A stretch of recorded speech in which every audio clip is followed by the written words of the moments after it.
جناب صدر، کیا میں کہہ سکتا ہوں کہ یورپی ممالک میں مسلمانوں کو کمزور کیا جا رہا ہے؟ ہم سب کو معلوم ہے کہ جب آپ کسی خاص طبقے کو کمزور کرتے ہیں تو اس سے انتہا پسندی جنم لیتی ہے۔ شام اور دیگر علاقوں میں بہت سے عسکریت پسندوں کا تعلق ان طبقات سے ہے جن پر ظلم کیا گیا ہے۔ میں کہنا یہ چاہتا ہوں کہ ہمیں اس مسئلے کو حل کرنا چاہیے۔ مجھے افسوس سے کہنا پڑتا ہے کہ ہم مسلمان سربراہوں نے بھی یہ مسئلہ حل نہیں کیا۔ 9/11 کے بعد جب انتہا پسند اسلام کے بارے میں سوچا جانے لگا تو بجائے اس کے کہ ہم مغربی دنیا کو بتاتے کہ انتہا پسند اسلام ایک افسانہ ہے، ہر معاشرے میں انتہا پسند ہوتے ہیں اور اعتدال پسند بھی ہوتے ہیں۔ عیسائیوں، یہودیوں، ہندوؤں، ہر معاشرے میں انتہا پسند اور اعتدال پسند موجود ہوتے ہیں، مگر اس کا ہرگز یہ مقصد نہیں کہ کوئی مذہب، چاہے وہ اسلام ہو، یہودیت ہو، عیسائیت ہو یا ہندو مت، وہ انتہا پسندی سکھاتا ہے۔ ہر مذہب کی تعلیم محبت و رواداری اور انصاف ہے۔ یہی چیز ہمیں جانوروں سے ممتاز کرتی ہے۔ بدقسمتی سے مسلمان رہنماؤں کو اس بات کا بڑا خوف تھا کہ ان کو انتہا پسند مسلمان کہا جائے گا، تو لہٰذا انہوں نے اعتدال پسند بننے کی کوشش کی۔ ہمارے ملک پاکستان میں بھی حکومت نے روشن خیالی جیسی اصطلاح ایجاد کی۔ کسی کو نہیں معلوم کہ اس کا مطلب کیا ہے۔ وہ سمجھتے ہیں کہ شاید جو مغربی لباس زیب تن کرتا ہو وہی روشن خیال ہوتا ہے۔ اگر کسی کو انگریزی نہیں بھی آتی تو وہ انگریزی بولنے کی کوشش کریں گے، کیونکہ اسی طرح وہ روشن خیال تصور کیے جائیں گے۔ یہ کیا تھا؟ ایسا کیوں ہوا؟ یہ اس لیے ہوا کہ ہم مسلمانوں نے مغربی دنیا کو یہ بتانے کی کوشش ہی نہیں کی کہ انتہا پسند اسلام کا کوئی وجود ہی نہیں۔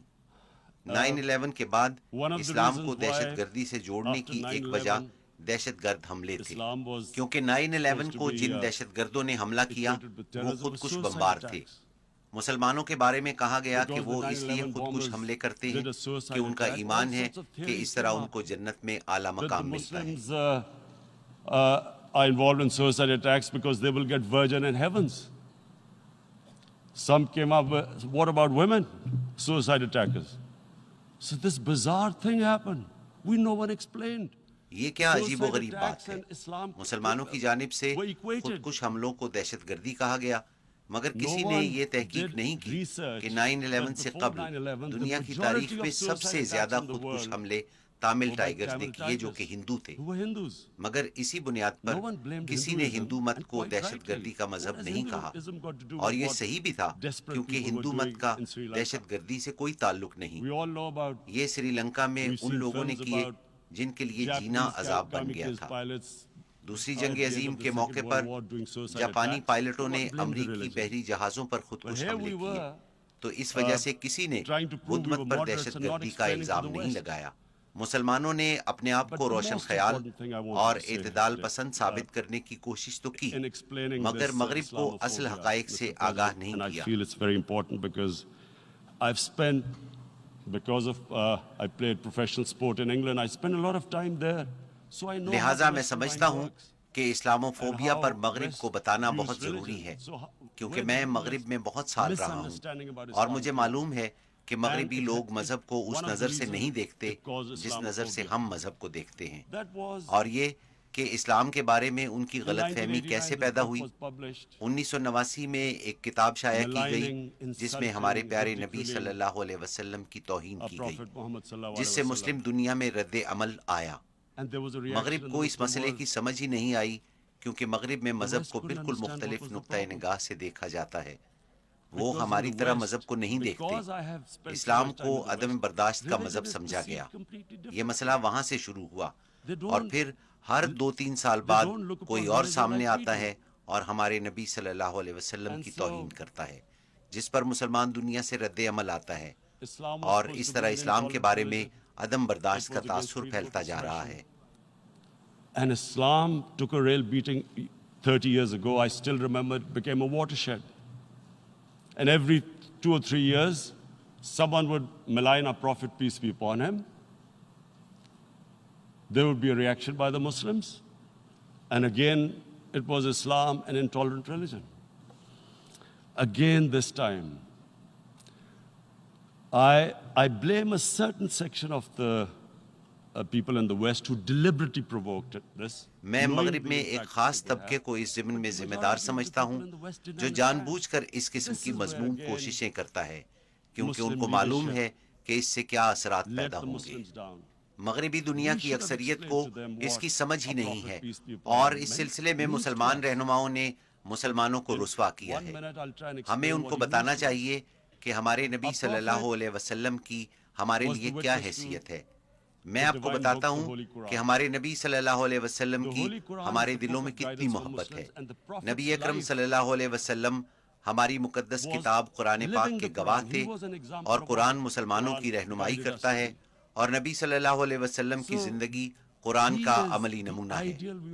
نبی صلی اللہ علیہ وسلم نے ریاست مدینہ قائم کی جو دنیا کی تاریخ کی پہلی فلاحی ریاست تھی اور یہی ریاست مسلمانوں کی تہذیب و تمدن کی بنیاد بنی جو 700 سالوں تک دنیا کی عظیم الشان تہذیب رہی۔ اور وہ ریاست تھی کیا؟ میں اسلام کے بارے میں عجیب و غریب باتیں سنتا ہوں کہ یہ خواتین کے خلاف ہے، یہ اقلیتوں کے خلاف ہے۔ اسلام نے مدینہ میں جس ریاست کی بنیاد رکھی وہ دنیا کی تاریخ کی پہلی فلاحی ریاست تھی۔ یہ وہ ریاست تھی جس نے پہلی دفعہ ناداروں، بیواؤں، یتیموں اور معذوروں کی ذمہ داری لی، امیروں سے ٹیکس وصول کیا اور غریبوں پر خرچ کیا۔ The state took responsibility of the weak, widows, orphans, poor people, handicapped. It taxed the rich, spent the money on the poor.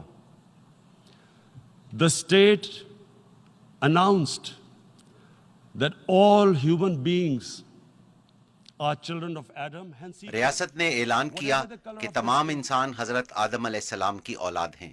رنگ و نسل کی بنیاد پر ایک کو دوسرے پر کوئی فوقیت حاصل نہیں۔ پیغمبر اسلام صلی اللہ علیہ وسلم نے اعلان کیا کہ غلام کو آزاد کرنا بہت بڑی نیکی ہے۔ اس زمانے میں پورے معاشرے کی بنیاد غلامی پر تھی، مگر نبی صلی اللہ علیہ وسلم نے انسانیت کو غلامی سے آزاد کرنے کے لیے عملی اقدامات کیے۔ آپ نے اعلان کیا کہ غلاموں کو بھی برابر کا شہری سمجھا جائے۔ یہی وجہ تھی کہ مسلمانوں میں غلام بھی بادشاہ بنے۔ مصر اور ہندوستان میں غلاموں نے بادشاہی کی اور پھر اقلیتوں کے ساتھ انتہائی اچھا برتاؤ کیا۔ اسلام کے بارے میں یہ تاثر غلط ہے کہ مسلمان اقلیتوں کا خیال نہیں کرتے۔ نبی صلی اللہ علیہ وسلم نے اعلان کیا کہ غیر مسلموں کی عبادت گاہوں کو تحفظ دیا جائے۔ آپ نے اعلان کیا کہ تمام شہری قانون کی نظر میں برابر ہیں۔ رنگ و نسل کی بنیاد پر انسانوں میں کوئی تفریق نہیں۔ میں ہمیشہ اس کیس کی مثال دیتا ہوں کہ اسلام میں چوتھے خلیفہ حضرت علی رضی اللہ تعالی عنہ جو سربراہ مملکت تھے، ایک یہودی سے مقدمہ ہارے تھے۔ to protect the places of worship of all religions. He announced that every person is equal in front of law, whatever his religion or his color. And this incredible case, and I always quote this, that the fourth Khalifa, the head of state of Medina, he lost a case, a court case against a Jewish citizen. سب سے پہلے تو اس سے یہ ظاہر ہوتا ہے کہ تمام شہری قانون کی نظر میں برابر تھے، قانون سے کوئی بالا تر نہیں تھا۔ دوسری بات یہ کہ ریاست مدینہ میں یہودی بھی برابر کے شہری تھے۔ اس سے یہ بھی ثابت ہوتا ہے کہ جب مسلمان معاشرہ اقلیتوں کے حقوق سلب کرتا ہے تو وہ اسلام اور نبی صلی اللہ علیہ وسلم کی تعلیمات سے روگردانی کرتا ہے۔ لہٰذا یہ بہت اہم ہے کہ یہ سمجھنے کی کوشش کی جائے کہ نبی صلی اللہ علیہ وسلم ہمارے دلوں میں رہتے ہیں۔ تو جب ہمارے نبی کی شان میں گستاخی کی جاتی ہے تو ہمارے دلوں کو درد پہنچتا ہے، اور ہمیں اس بات کا علم ہے کہ دل کا درد طبعی درد کے مقابلے میں بہت اذیت ناک اور دردناک ہوتا ہے۔ یہی وجہ ہے کہ مسلمانوں سے رد عمل آتا ہے۔ میں نے ہمیشہ سے یہ تصور کیا کہ جب بھی مجھے موقع ملے گا تو میں دنیا کو، بالخصوص مغربی دنیا کو بتانے کی کوشش کروں گا، کیونکہ مغربی دنیا میں لوگوں کو علم ہی نہیں کہ یہ کتنا حساس معاملہ ہے۔ To the world community, especially to the Western community, because having lived in the Western community, people didn't understand this. When I first went as a teenager to England, there was a جب میں ایک نوجوان کی حیثیت سے England گیا تو اس زمانے میں حضرت عیسیٰ علیہ السلام پر ایک کامیڈی فلم بنائی گئی تھی، مگر مسلمان معاشرے میں ایسی چیزوں کا سوچا بھی نہیں جا سکتا، لہٰذا ہمیں بتانے کی ضرورت ہے کہ ان چیزوں سے کیسے مسلمانوں کے دلوں کو دکھ پہنچتا ہے۔ مغربی معاشروں میں یہودیوں کے قتل عام کے بارے میں بڑی حساسیت پائی جاتی ہے، اور ہونی بھی چاہیے، کیونکہ جن چیزوں سے ان کے دلوں کو دکھ پہنچتا ہے ان کے بارے میں حساسیت ہونی چاہیے، مگر یہی جذبات مسلمانوں کے بارے میں بھی ہونے چاہیے۔ اظہار رائے کی آزادی کے بہانے ایسا کام نہ کیجیے جس سے ہمارے دلوں کو تکلیف پہنچتی ہے۔ ہمارے نبی صلی اللہ علیہ وسلم کی توہین اور بے حرمتی ہرگز نہ کیجیے، بس ہم صرف اتنا ہی چاہتے ہیں۔ اور جناب صدر، میں چوتھے نقطے کی طرف آتا ہوں جو میری نظر میں سب سے اہم ہے، اور یہی وجہ ہے کہ میں یہاں آیا ہوں، اور یہ مسئلہ ہے کشمیر کی موجودہ صورتحال۔ اس مسئلے پر آنے سے پہلے میں ایک بات واضح کرنا چاہتا ہوں